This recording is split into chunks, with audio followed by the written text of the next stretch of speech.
Welcome back to another episode of the Outsider Sports Baseball Podcast. Corey Jason, John Pauline, Ben Mandel.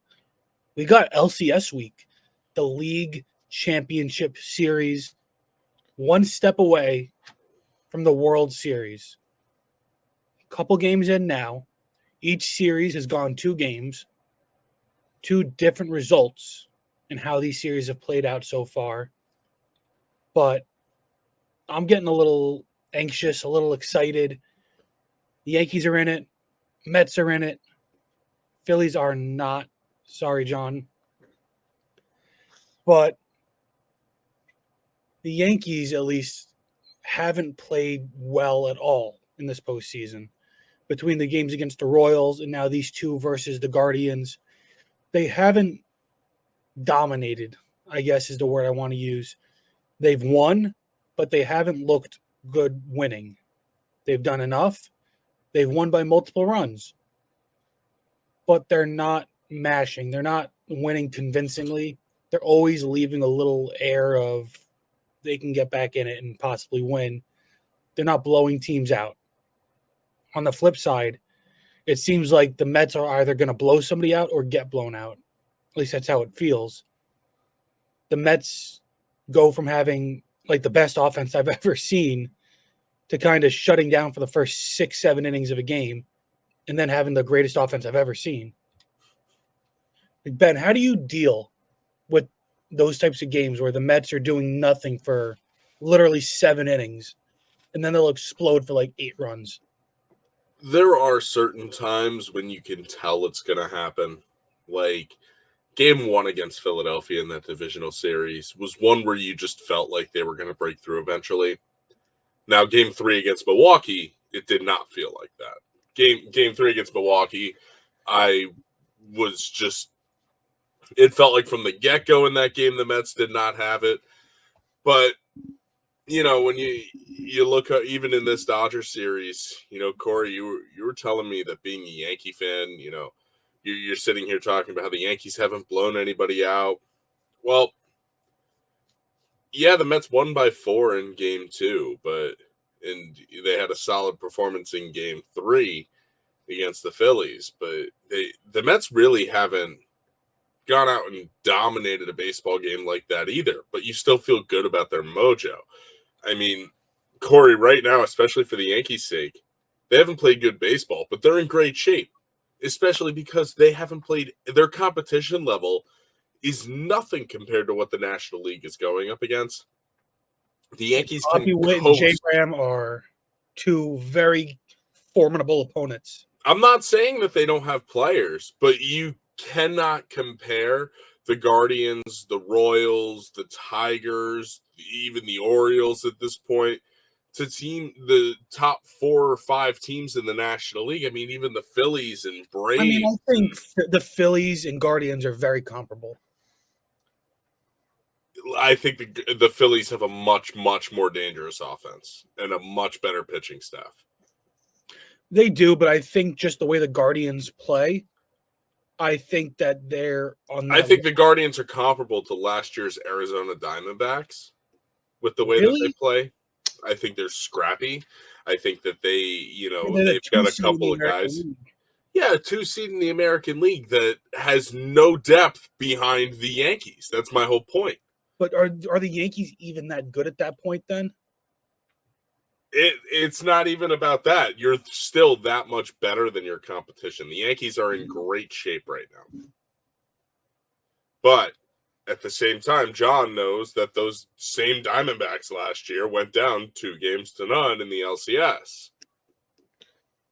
But honestly, in the playoffs, it just matters about like when a team gets hot. I mean, it doesn't really matter like how good the team is, how good they were in the regular season, who has a better pitching staff, who has a scarier offense. It's just who gets hot. I mean, that's what it really comes down to.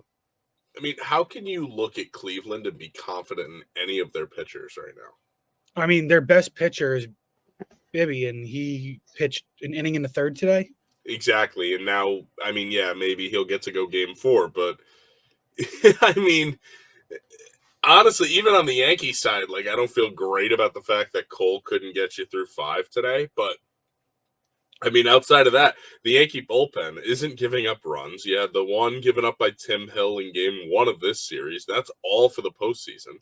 No, Weaver gave up a home run to Jose Oh, Ramirez. yeah, Weaver gave up the home run late today. Side note, I think putting Weaver in today was a stupid move. I feel like you're overexposing him now, where they're seeing a lot of his pitches, and you're up 4 runs. You don't need to put your closer in who's pitched every single game of the postseason. Well, at that point, your bullpen's pretty thin. You're already like, there's a reason why they had to stretch Canely as far as they did. No, that was a plan. They didn't stretch him. That's kind of how they've been using him. Yeah, but still, you're going to get multiple outs from him. Your bullpen has been used. Cole didn't make it through 5 today. I understand still going with Weaver no matter what the score is. So the bullpen wasn't used like that. They still had arms left. I would have went with Hamilton or I'm not sitting here saying you didn't have arms, but at the same time, like, 4-run lead, you see how quickly all of a sudden you walk 2 guys and boom, you're in trouble. That's why you go to the closer. I just think utilizing him in this way, again, he's pitched every game. You don't want to let teams see a reliever so many times because it'll come back and bite you. They're going to see his pitch mixes. They're going to see how his pitches move.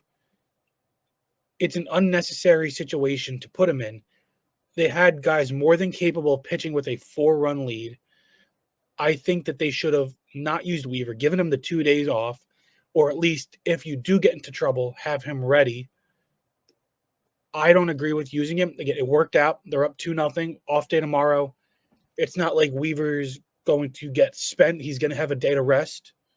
But I just think they could have went about it a different way. And that's really been my only gripe with how they've managed this postseason is literally today's move. They've done a lot of stuff. They've had quick hooks. Anybody not named Cole would have been out of today's game sooner, but it's Garrett Cole. You trust him. I have no issue with that. Surprised Rizzo's on the roster, but he's been great. He's been a great addition to the roster. And he's playing with base running mistake. 2 fractured fingers. Mm-hmm. But well, look, he's not the only guy playing injured right now. You look over in the National League side. You've got Freddie Freeman who can't move. Brandon Nimmo can barely walk. You've got guys playing injured all over the place. But the fact that we're seeing Rizzo on the roster, it was just nice to see for the Yankees. Yeah, I mean, Rizzo's a universally loved good guy of the game. I'm glad he's doing well. The Yankees held down the fort with Oswaldo Cabrera and John Birdie as your first baseman. Birdie getting his first ever career start at first base during the ALDS. Interesting, but he played it like a pro. Very fundamentally sound, did everything right. But Rizzo brings something else with experience. You had a throw today where Jazz Chisholm, he fielded the ball and then rushed a throw that bounced 10 feet in front of Rizzo, and he read the hop perfectly. A less experienced player is not going to be able to do that. Now, John is an outside-looking in type guy with no skin in the game anymore. How does this American League Championship Series look to you? I mean, it honestly just looks like the Yankees are just going to run away with it. I mean, I don't think. Are you saying sweep? I'm saying you could see a sweep. I mean, I just don't think the Guardians have that team, especially with the pitching and stuff. I mean, and like I talked earlier about, like, it's about teams getting hot. Like, the Guardians don't seem like they're, hot. Like, they don't seem like they're, in a rhythm and hitting. I mean, Corey, was it 22 when the Yankees couldn't give away Game 4 tickets to the ALCS against Houston because they were about to get swept? Yes. That's what this series feels like. The Yankees feel like Houston. The Guardians feel like the Yankees, where it feels like it really just doesn't matter what they do. Right. The Yankees are inevitable. I really hope so, and I hope that carries over to the next round. I was texting with Dylan throughout the game, and he called that Judge home run. He predicted it. Just going back and forth. We were talking about how Judge needs to break out. He's been right on the cusp the last couple games. Good at bats. Overall, the Yankees have had great at bats. only one pitcher has gone 5 innings against them in their now, what is it, 6 postseason games? Yeah, they won in 4 and then now 2. That's 6 games. Only one pitcher's gone 5 innings. That's pretty incredible, the amount that they're getting the starters to work. They're working a lot of walks. That starts at the top with Gleyber Torres. He's had a phenomenal start to the postseason. Look, the good postseason gets you paid. The regular season no longer matters, and then a walk year. Gleyber Torres has been, I think, the most consistent Yankee in the offense so far, and that includes Judge and Soto. Yeah, him was a Gleyber and Stanton have been the two guys really putting us in the position to succeed. Playoff Stanton is real, and he will hurt you, but they really do got to wake up. Now, this Judge home run, again, Dylan did call it when he was texting me. I really hope this wakes Judge up. He's had a couple sac flies now. He's not getting a lot of great pitches to hit, and the zone has been very inconsistent the last 2 games. But once he gets hot and stays hot. So this should hopefully carry over, not just for game 3, but hopefully for the rest of this round and next round, where Judge goes into the World Series playing at that level we saw him play at like in May. Yeah, I think for Judge, this is almost like what that home run for Alonso was against Milwaukee. More just get the monkey off your back. Now you can go out there, you can play confidently. You got that first one out of the way. You see Pete going the other way, opposite field power. And, for Judge, he can just go out there and play now. He doesn't have to worry about, I don't have a home run in the postseason. He doesn't have to worry about, if I don't perform, we're getting knocked out by Houston right now. It's okay. He can breathe, and I think that's going to be most beneficial for this Yankee team. And, this path to the World Series, it's going to be fairly easy. Not having to deal with adversity in the postseason sometimes can hurt you because you're not so battle tested. But, for the Yankees' sake, it's almost letting a lot of these guys settle in, especially a guy like Jazz Chisholm, who I think is yet to really unlock. And, you get a good atmosphere like in Cleveland, like how it's going to be, you're going to get a good atmosphere. I think that's when you're going to get the most out of Jazz Chisholm. Yeah. So I want to ask you guys 2 questions. Answer them in either order.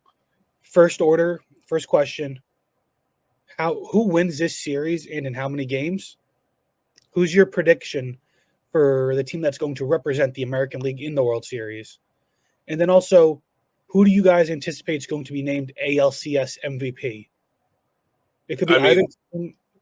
Just who do you guys think is going to come home with that hardware? I've been very clear that it's the Yankees. I think it's been such an all-around effort for them. I think they may have some closer games. And why not go with the one pitcher who's going to appear in all 4 of these games, Luke Weaver?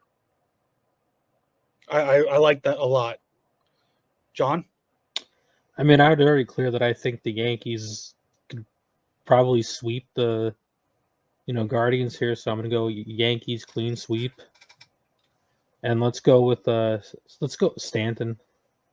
He's going to come in clutch for them.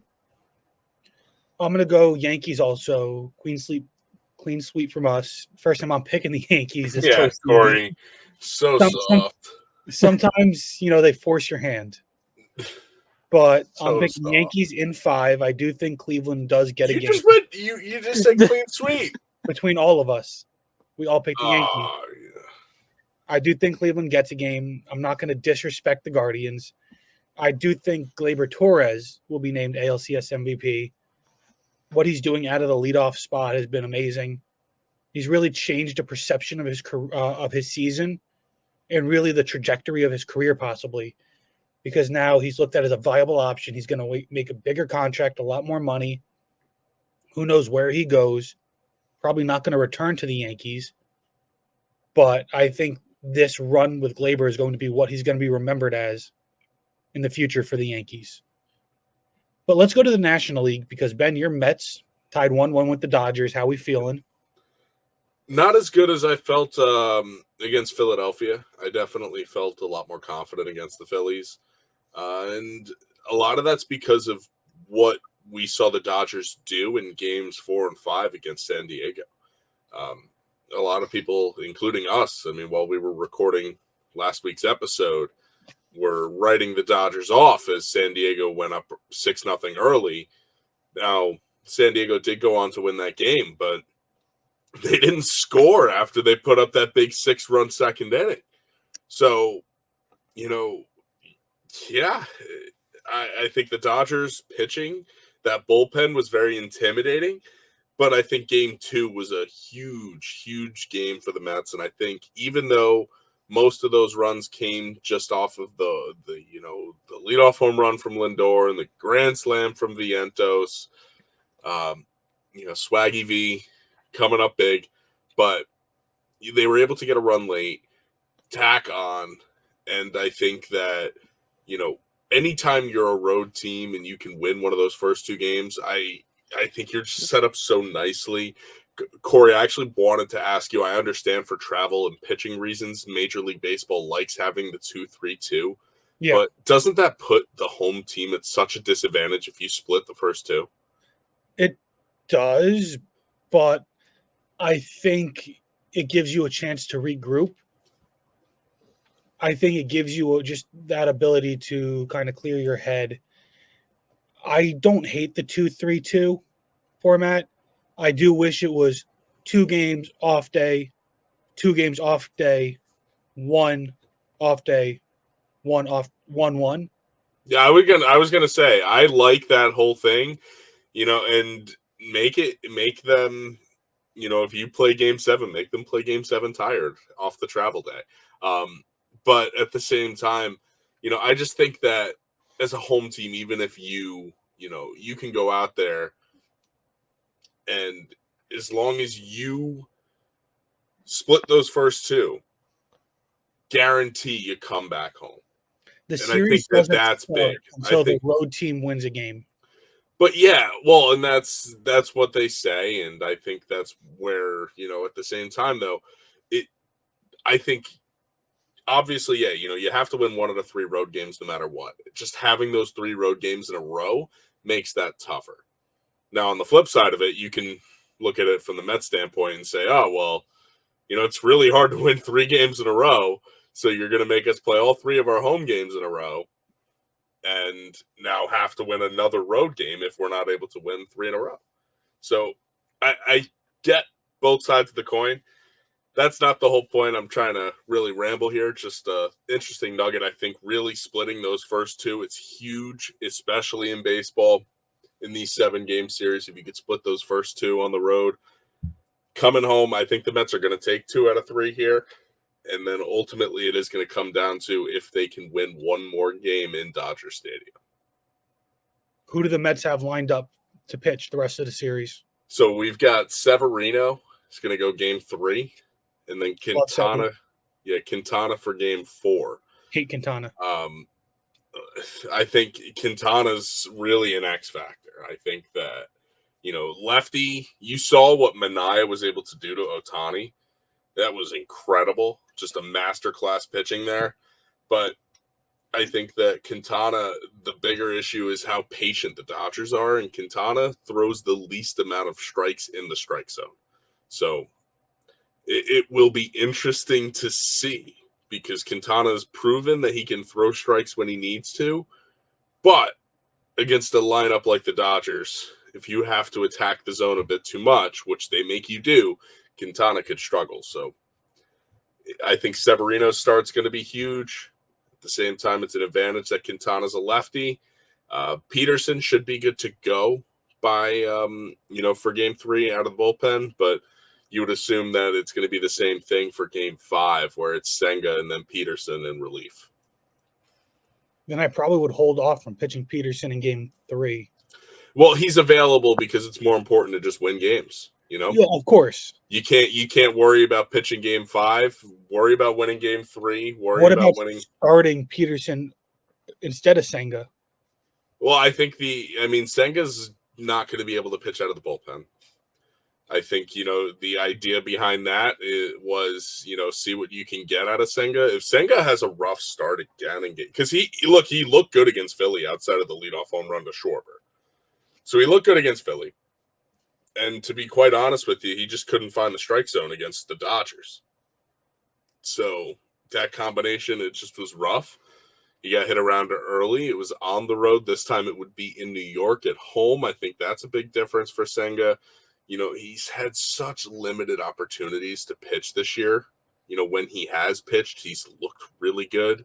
So you don't want to just write him off.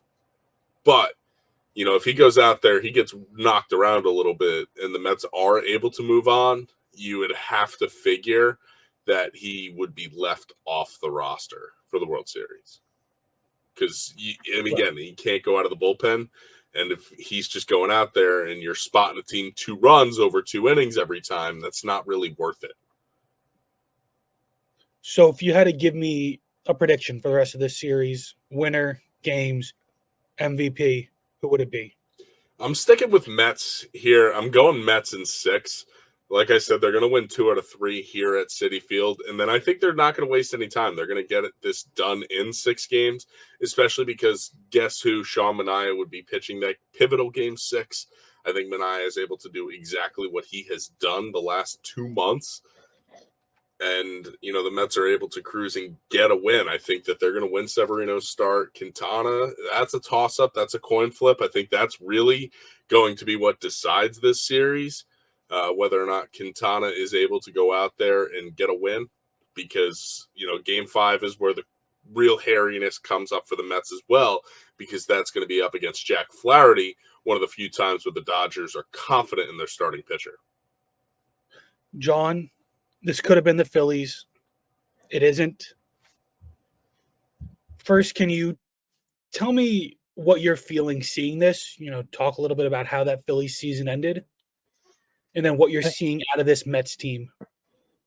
I mean, for a while, I almost thought this was going to be the outcome of the Phillies season. I mean, they just weren't playing good baseball, since All-Star break. And then even, the last couple of series right before leading up to the playoffs against the Nationals, just I was preparing for this. So it wasn't really that much of a shock once I saw that they had to play the Mets. I was like, it's probably done. Because to me, the Mets remind me of a lot when the Phillies made it to the World Series against the Astros. What was it, back in 2022? It's just everything is going for them. I mean, they have that vibe. Really makes me hope Ben's Yankees Astros comparison is scary accurate. If the Mets are the 22 Phillies and the Yankees are the 22 Astros, let's hope that holds true. Well, Corey, everything is lining up for that because, look, 6th seed in the National League has advanced to the World Series and lost each time. Granted, it was to an ALS team. Don't forget the Brewer caveat. Every team to have beaten the Brewers in the playoffs since 1980 has made it to the World Series. Well, and also in this format, the Brewers are locked in the 3 seed because they're the worst of the division winners every year. So they are the ones who give the 6th seed practically a path right to the LCS because you walk through the divisional round. The Mets forced it to 3 games and really the last out of that last game to keep pushing. But look, I think that there are definitely a lot of similarities, and really that 6th seed in the wild card, the idea is to get a hot team like this in. I just think Major League Baseball didn't want it to be such a disadvantage for those top seeds, and I think the Yankees and Dodgers are proving this year that you can win with the bye. It's not a problem. Yeah. So, but John, this Met team, they're scary. To me, they seem like the team of destiny. Yeah, that's how I felt. Going back to that, doubleheader against the Braves, winning game 1. Since then, they've been not only the hottest team in baseball, just fundamentally the best team in baseball. Who do you have winning this Dodger-Met series? How is this playing out to you? I really don't want the Mets to win. I really, really don't want the Mets to win. But I think the Dodgers are going to show again that they just can't win in the playoffs.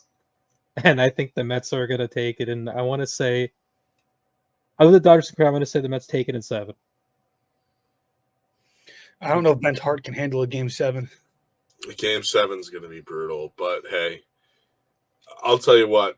If you had asked me back in June, hell, even July, that the Mets would be playing baseball up till Game 7 of the NLCS, I would have said you were smoking something, and I want you to share it because I want to feel the way you're feeling right now. But look, at the end of the day, the Mets, they've had a terrific turnaround that makes them feel like a team of destiny. You just don't know when eventually that's going to run out because they are playing at a pace that can't be kept up.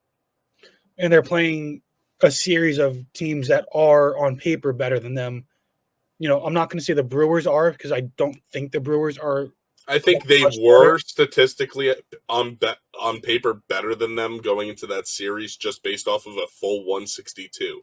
But, based off of, the last pretty much since June, there isn't a team in baseball that's better than the Mets on paper. So, really, yeah, you take the first 2 months of the season. I mean, if you take the first 2 months of the season out of Lindor's stats, the guy hit over 300 this year. And that's why a lot of people who were bashing his ass, I know a lot of Philly guys were saying, how is Lindor in the MVP conversation with his average? He was so bad at the start of the season.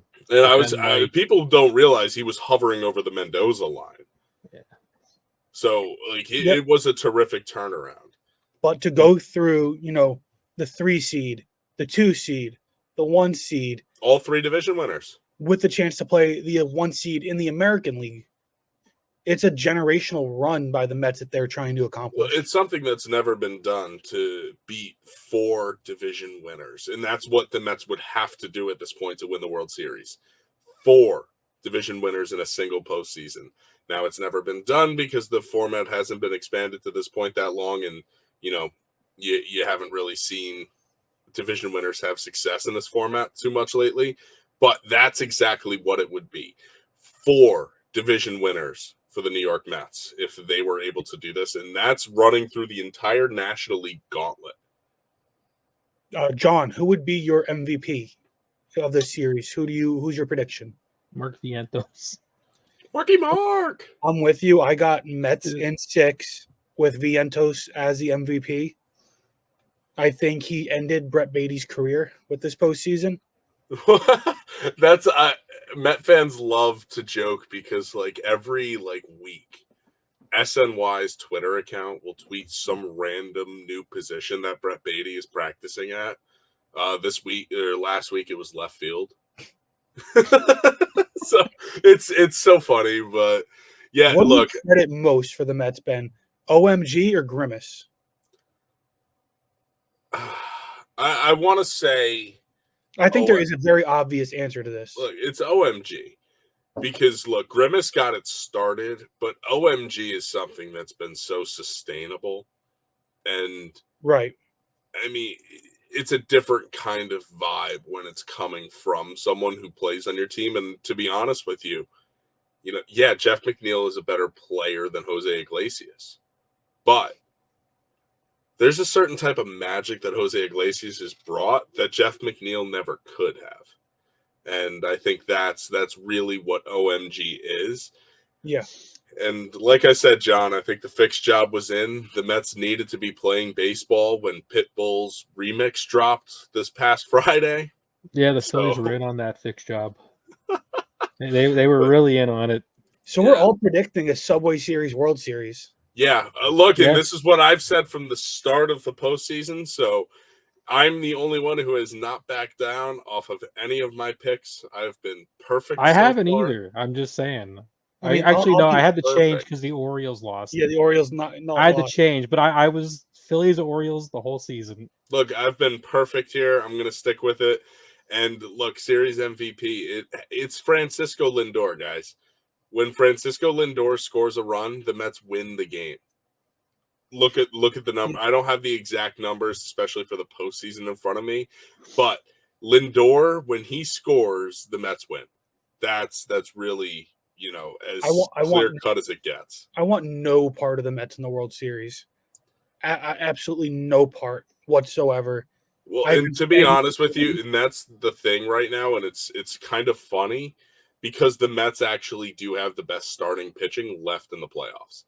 And that's something that I never thought you would have said. And the only reason I say that, Corey, is depth, because the Mets have 4 starters that they feel like they're running out there. The What do they only think reason I say that is depth. Cole, Rodon, Schmidt, and Heel. I think Schmidt and Heel, the confidence level isn't the same as what you're seeing out of, the Mets guys right now. I mean, I wholeheartedly disagree. Maybe it's because of competition, but you look right now. I'm seeing 4 or 5 Met. They did top 10 pitchers, not just starters. Top 10 pitchers. Who's they? Major League MLB.com. It was top 10 pitchers left in the postseason. There are 5 Mets on that list, and that didn't include Edwin Diaz. I mean, Kodai Senga was on that list though, so it was coming into the LCS round. right? But still. I mean, four Met starters on Manaea, that list. got me. Peterson Manaea, count because he's not a starter.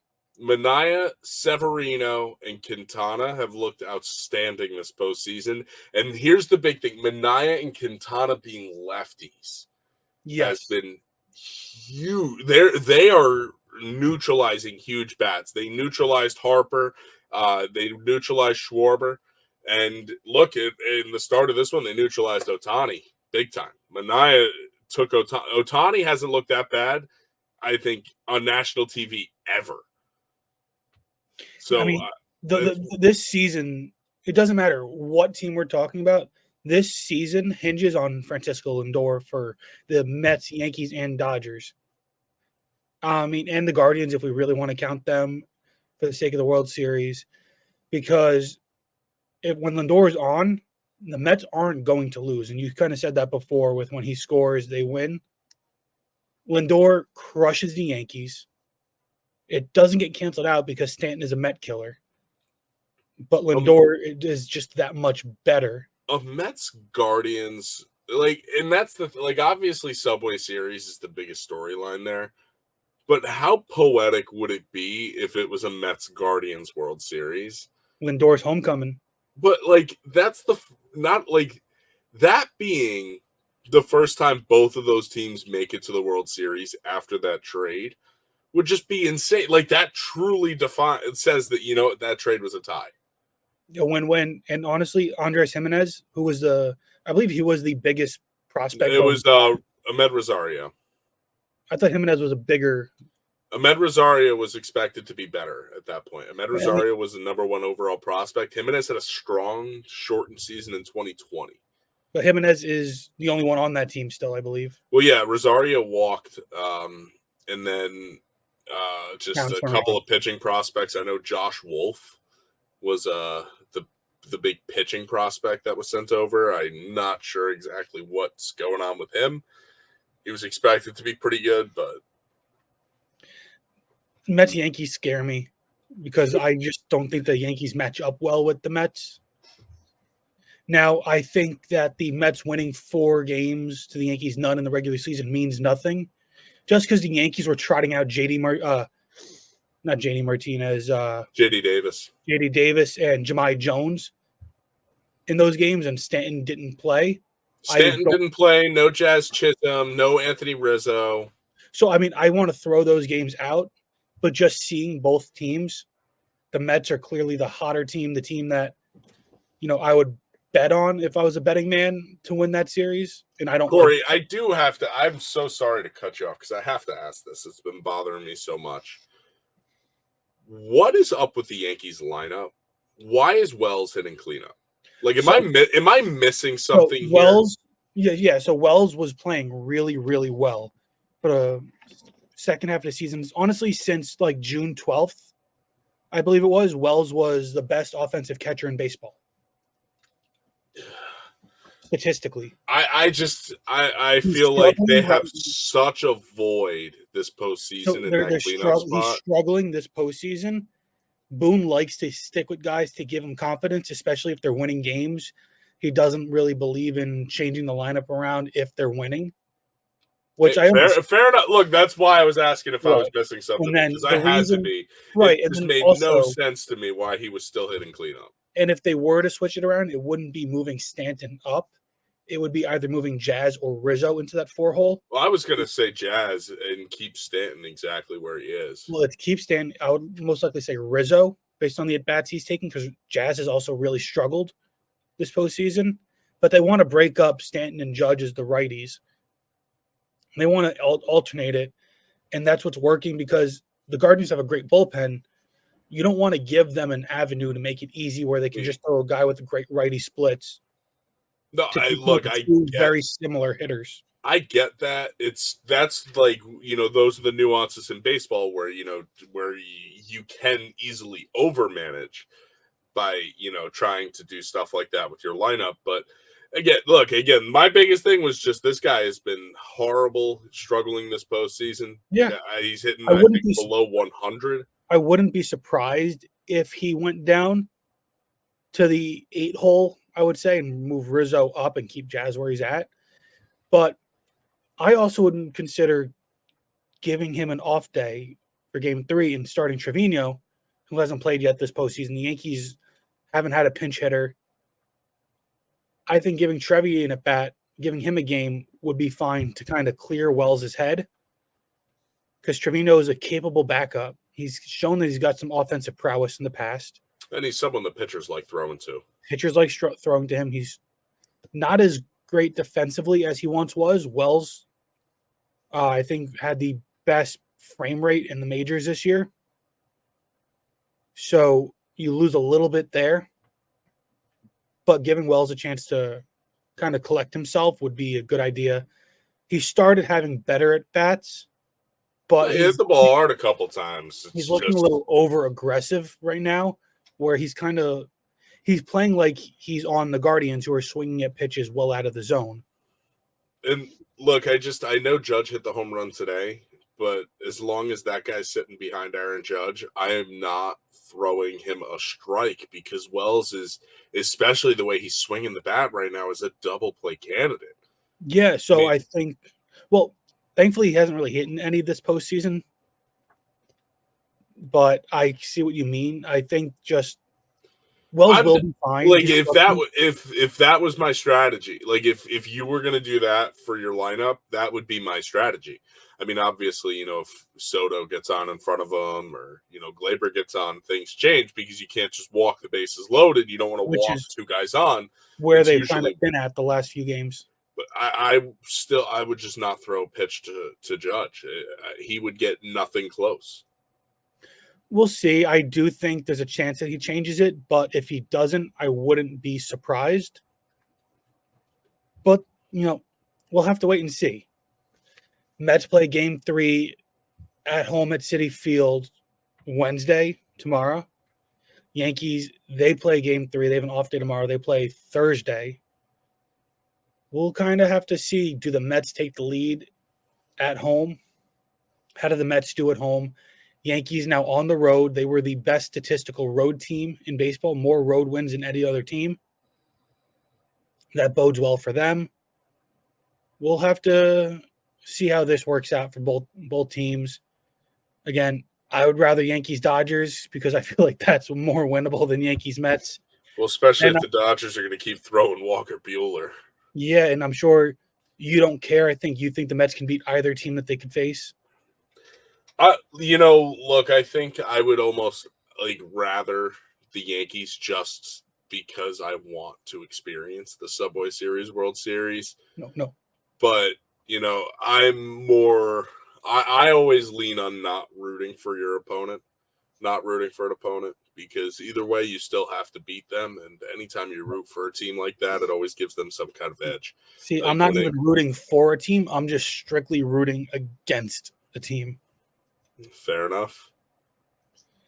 Like, I'd be wanting the Phillies. I don't think the Phillies scare me as much as the Mets. Sorry, John. It's crazy because the Phillies have the starting pitching and the power, man. They do. But I know what you mean because the Phillies didn't – I think the Phillies had better starting pitching, a better pitching power ratio in their lineup than the Dodgers do. But the Dodgers scare me to a different level. When is Kike Hernandez going to hit a home run? But the Dodgers are also the worst managed team in the postseason left.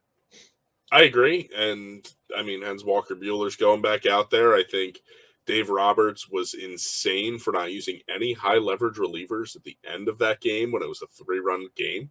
I think that was a little wonky there, but Hey, gave the Mets a win, so we'll take it. That's going to do it for us. Next time we speak next week, we might know our World Series matchup. We will. We might. Oh, Game 7 will be by Tuesday, right? Right, so I guess we'll wait till after that to speak again. I can't believe it feels like it jumped on us that the World Series is a week away. Well, hey, and I got to give Major League Baseball credit. They don't do what the NBA does and mosey around. They get this playoff thing rolling, and they just don't stop.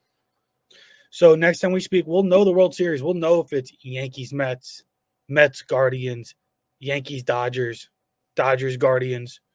We'll know. We'll be here to break it down, either really happy, really sad, probably very anxious. But that's going to do it here. Corey Jason, John Pauline, Ben Mandel. You're listening to the Outsider Sports Baseball Podcast. Till next time.